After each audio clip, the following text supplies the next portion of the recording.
పేరు చిన్ని. నేను ఒక 4 సార్లు ఆల్రెడీ కాకినాడలో చేసుకున్న స్ట్రైట్నింగ్ అంటే ఇష్టమని. బట్ నాకు ఎవరు ఆ లుక్ అయితే ఇవ్వలేదు. ఫుల్ రఫ్ హెయిర్ కూడా చాలా ఫాల్ కూడా అయిపోయింది.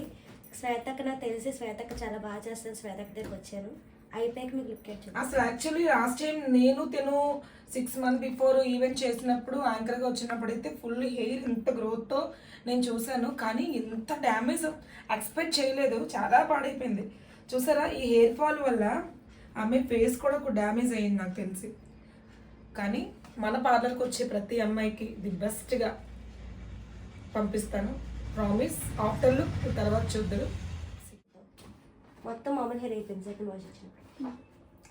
అడుగుతుంటే కెరటిన్ అలాగే వస్తుంది. కెరటిన్ స్ట్రైట్నింగ్ రాదు.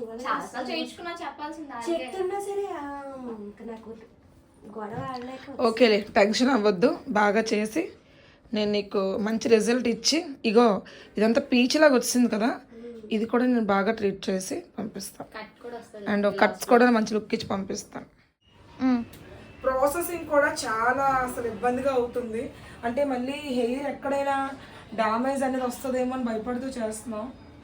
అంటే 4 times చేయడం బట్టి ఇలా వస్తుంది. ఏదైనా నీట్గా చేసి కొంచెం మంచి క్రీమ్స్ కెమికల్ లేకుండా చేస్తే ఏదైనా బాగానే ఉంటుంది. అసలు ఎక్స్పెక్ట్ చేయలేదు నాకు ఇంతలా వస్తుంది. కాకినాడలో ఇన్ని 4 times చేసినా సరే ఇంత లుక్ అయితే నాకు ఇవ్వలేదు. వాళ్ళు ఫుల్ డ్యామేజ్ చేస్తారు. థ్యాంక్ యూ సో మచ్ అక్క. యాక్చువల్లీ మనం చేసుకోవడం గొప్ప కాదండి, అందరూ చేస్తారు. కానీ కొంతమంది మాత్రం మెయింటెనెన్స్ కోసం చెప్తారు. ఫస్ట్ ఆఫ్ ఆల్ చేసుకున్న తర్వాత మెయింటెనెన్స్ చేయాలి.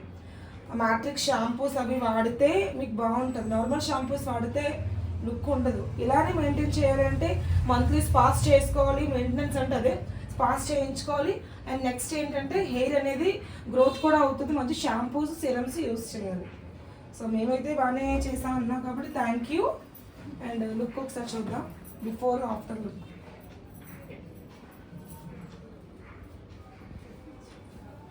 మళ్ళీ ఫస్ట్లో ఉన్న చిన్ని ఫేస్ కట్ ఫస్ట్ అప్పుడు ఇలా బాగా గ్రోత్గా చూసాను అసలు నేను.